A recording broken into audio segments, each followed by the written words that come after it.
Hey everyone, Joel from Archery Supplies here, and a video I've been really excited to make for you guys for a while now. The Reckoning Gen 2 has come in. Really exciting because this one is my baby. So this will be the bow that I'll shoot this year. I'll run over sort of the features and the bells and whistles on it that made me choose this one out of all sort of the target offerings that I saw on the market. So, firstly, and again, it's the BowTech sort of thing. It's the gadget guy in me, the techie nerd, the guy who likes fiddling around with stuff. That's one of these things that really appeals to me about the BowTechs. They do have all of these, cool features and technologies and stuff in them to play around. Whether playing around with them is a good thing or not, that's neither here nor there. Sometimes it is. For some people, they play around with the settings and everything on their bow to no end. This guy. And it benefits them. Some people play around with their settings to no end, and it's the worst thing they can do. They never get a baseline for how their bow should feel, and then they never really know what the changes that they're making are doing as they're making them. So I always say, when you do get a bow like this, get it set so it's comfortable for you and so you like shooting it, and just shoot it. Shoot it as much as you can. Get a really good baseline feel for it, and then you can start playing around with all the features on it. Otherwise it's really easy to get lost off the deep end. Anyway, back to what's actually on here. So, over the last couple of days, I've been reviewing some of the other BowTechs, and I've been bemoaning the fact that they don't have these cool things, and this has all the cool things. So, this is the time lock. So, where the cable is attaching, instead of just attaching to a post on the cam, it's attaching to this movable piece. So it is secured with a lock on this side, and then a grub here. Now the only thing I noticed is that you have to obviously have a proper little Allen key to get in there, because you're not going to be able to get into it with just a standard set of Allen keys because the cam's in the way. Next we have adjustable let off, and not only adjustable in terms of the weight we're holding, but adjustable in terms of how it feels to shoot.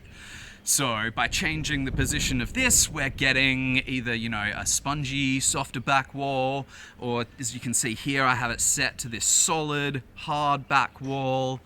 Also by moving this back and forward in relation to where we're setting the module, we can really play with the let off and the draw length. It's massive amount of adjustment, really freeing for you in terms of getting it just so. To the point, in fact, where I have one of those strange draw lengths where it's probably 29.75, or it's 29 point something and change. So I generally have to fiddle around a lot with most bows, twisting cables, different length D loops, all sorts of different stuff to try and achieve what I think of as my true draw length. Whereas with this, I got it almost bang on through the module and the stop, and then I played with the time lock. Because this is not only a nice feature for timing your bow if you get some stretch in the cables and you can't access a bow press. Playing with your cables does all sorts of stuff. So by putting some turns into this, raising this up, I shortened the cable, which lengthens the draw ever so slightly. So I can play with that to fine-tune draw length even further. So cool. Oh, and if that wasn't enough, next up, I'm sounding like the slap chop guy, but for BowTech. Anyway, the grip. So grip we can use to change a few things. It'll change draw length a little bit as well. So that is arguably good for fine-tuning draw length. But for me, the reason I adjusted it, more out of curiosity than anything, not gonna lie. I've shot pretty much only the PSEs. I have actually only shot PSEs for target bows in the past. And a PSE, as you may know, it's a much flatter grip, and it's ever so slightly wider, possibly. Otherwise, it's pretty similar. But with this, I've played around with a slightly higher grip to try and raise the pressure point in my hand, because I have a tendency to heel the bow. And so far it's been really, really cool. I've really enjoyed the feel of it. I haven't really shot scores yet, so I don't have any sort of data for comparison, but that'll all come. This is only, I mean, I set it up over the weekend. I've shot maybe 50 arrows through it so far. So, what have I done in terms of setup? I've basically just thrown everything on. I've thrown everything on and I've eyeballed it, and I've gotten it good enough that I feel like I'm shooting it well and it's shooting well. I can shoot it through paper, I can walk back it, I can French it, I can French tune it, anyway, I can do all of those things later. I sort of use those to test if stuff's going massively wrong. And I'm also going to try out Paige Pierce's torque tuning technique, because I tried it before and I could not get it to work. But I'm really interested to try that out.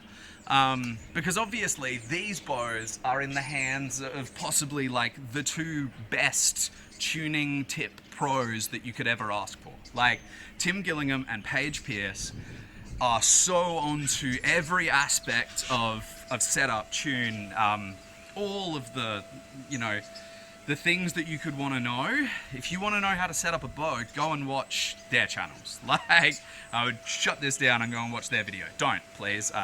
But anyway. So, very adjustable. Very, very adjustable. Looks really, really nice. Fit and finish wise. Like, it's quite overcast here today, unfortunately. So, I don't think it's doing it justice. But the shimmer in this blue is so pretty. It's magnificent. Like, the detailing on the, like, it's a completely different sort of shape in the caging to the Reckoning. So that's all new. Oh, this was such a nice touch. Have a look, they've cleaned out all of the different bushing, different screw points. They're all cleaned out. Up here, this one, like everywhere on the bow where, like a lot of times you'll find that the manufacturers just paint over that hole, and it's a real pain to put anything into or take anything out of, and then when you've cinched it down, you'll get cracking in the paint finish around the hole because you've cracked the paint there. So yeah, really impressed with that. But let's stop jabbering and I'll shoot it a bit. Now, I'm not the best shot in the world. I like target archery a lot. Sometimes it likes me. So enough excuses though. Let's just shoot it and talk about how it feels.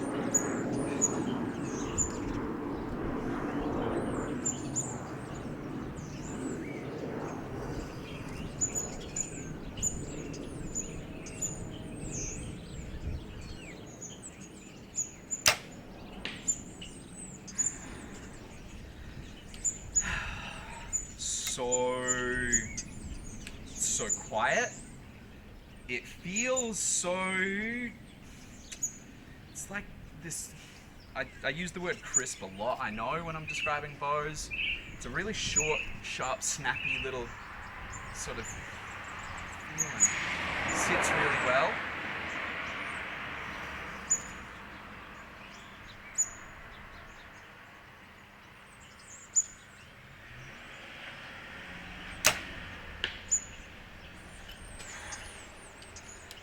So the stabilizers I've put on, I've got a 30-inch shrewd onyx on the front, and I believe it's a 12 or a 14 shrewd on the back. There's not a lot of weight on them yet. I will build the weight up. The idea with having more weight on your stabilizers and longer stabilizers is really just to make it harder to wobble around. You can think of the stabilizer as a lever arm, and the weight at the end as being what's trying to move, and then this is the point where that's going to happen. So the further away I put this weight, the harder it will be for me to swing the lever arm.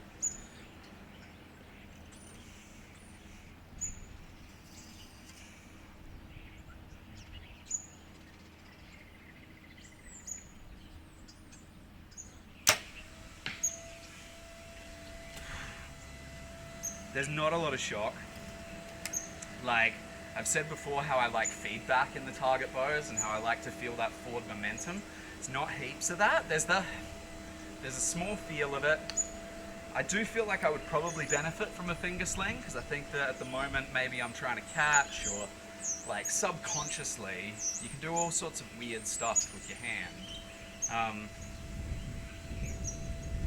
So maybe a finger sling would help.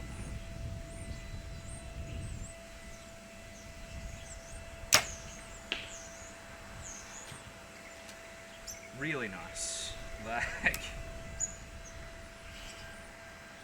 so comes in two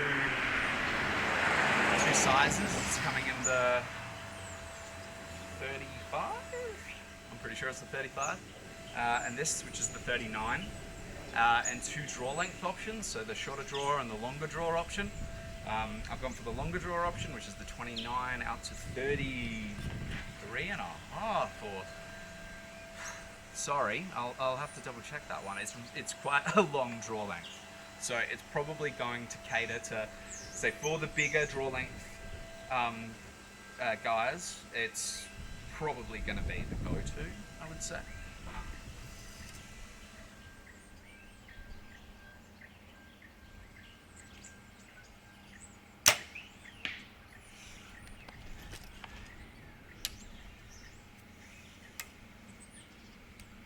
Sometimes I find it harder to shoot target bows. Not sure why.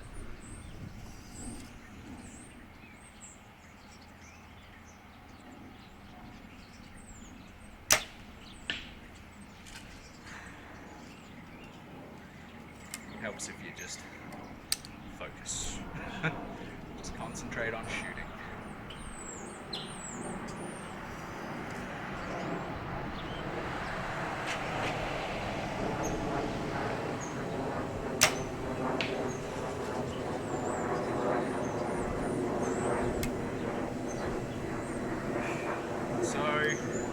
I was never the best. I haven't shot compound for target in about 2 years now. I went over to recurve,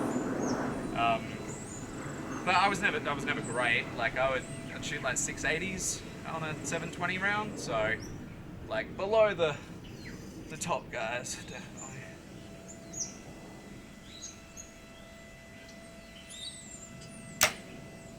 Ooh, that one was a good one. That one felt good.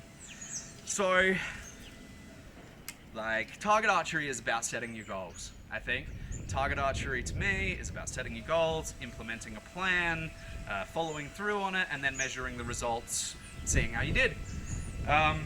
So, for me, the plan will be, like, can I get to a point where I can shoot a 700? So, that's the plan. Like, in terms of implementation, what does that look like? Like, so it's going to require a very high level of training. It's going to require, like, not only, like, high output in terms of arrow count and just hours behind the bow, but in terms of mental expenditure as well, because you can't just stand out and fling arrows sort of carelessly and expect to get better. Like, you have to practice with a purpose, and practice should always have a goal, and there should be a specific thing that you are working on during that session, and you know, you should be feeling like you're getting progression from it in that sense. So implementation will require a lot of practice, so that's hours out of the day, and for a lot of people that's hard. It's like, where do you find those extra hours of the day?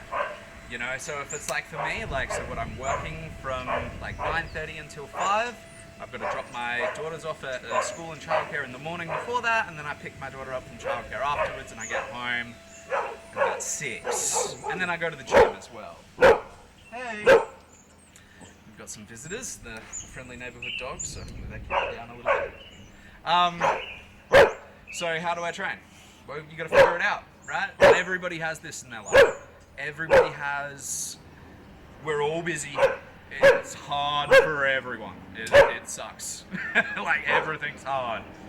But if you want it, that's it, right? Like, you want it. You gotta make the changes to make it happen, and that's not just archery. That's everything.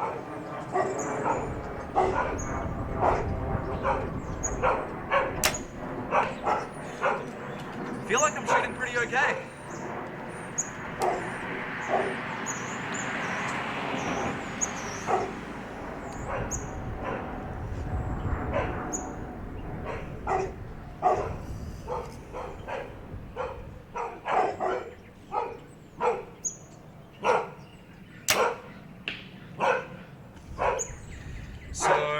haven't made any arrows for it yet.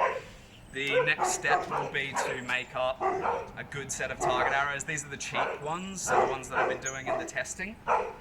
Man, it's annoying when Marla barks in the videos, and she's only one small dog. Two. Hey guys. Maybe we'll edit some sound out or something, I don't know. Oh, there they go. So yeah, building new arrows. So what arrows am I going to build? How much do I want to spend on arrows? You know, like I said, like these are the cheapest arrows in the shop. These are $80 for the full dozen, and they come already made up with points and pins and fletched.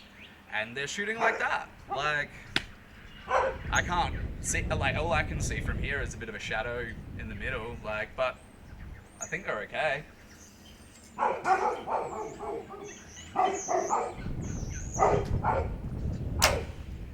Oh, so good. When you get that perfect breakaway and it's actually the pins in the middle when it breaks, that's the feeling. That's what we do this for, you know? It's those perfect moments. Archery is all about little perfect moments, you know? You don't get many in life. You don't get a lot, but sometimes, just for a second, you can just feel that, I don't know, harmony. It's just, it feels good when you make that good shot.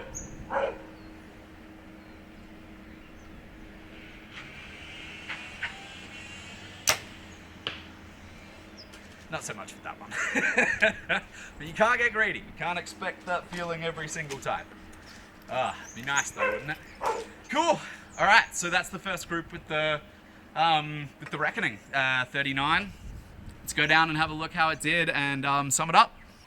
Okay, so here we are down at the target, and I think me and my bow are going to be very happy together. This is great. It's lovely. Like, so main body of the group is here, I would say. So the sight needs a couple of clicks, and then these are the outliers where the shots weren't the best. But everything inside the yellow, I've got X, X, 10, 10, 10, 9, 9, 9, 9, 9, 9, 9. So, like, not great. That's still probably like maybe 54, 55s out of 60 per end. So, still 680s. So, somewhere around like how I used to shoot. So, but that's encouraging. That's a nice base level to have. Like, if I can sort of shoot as well as I used to reasonably quickly and then start to pick up and improve, but yeah, I guess I'll build some more expensive arrows, see if they make a difference. Maybe they can shrink the group a tiny bit. And this is the thing when we're like looking at the margins and the variations for like different arrows and different components and all of this sort of stuff. It's tiny little changes. So I might be able to bring that group in from, well, it's like about that at the moment to like, maybe that? Like, almost, yeah. We're talking about maybe it's worth 5 points over the course of 72 arrows. So out of 72 arrows, 5 of them might like be a little bit tighter in enough to catch a line and catch you an extra point. But that's what target archery is all about. Target archery is about the margins, and it's about eliminating the risk elements. It's just incredible, the scores that people can shoot with target archery. Just the other week, or the weekend in this state, a new Australian record, 711 out of 720. Amazing. Just incredible shooting. So that's the beginning of the target archery journey, I guess, that we'll be setting out on with the Reckoning Gen 2 39.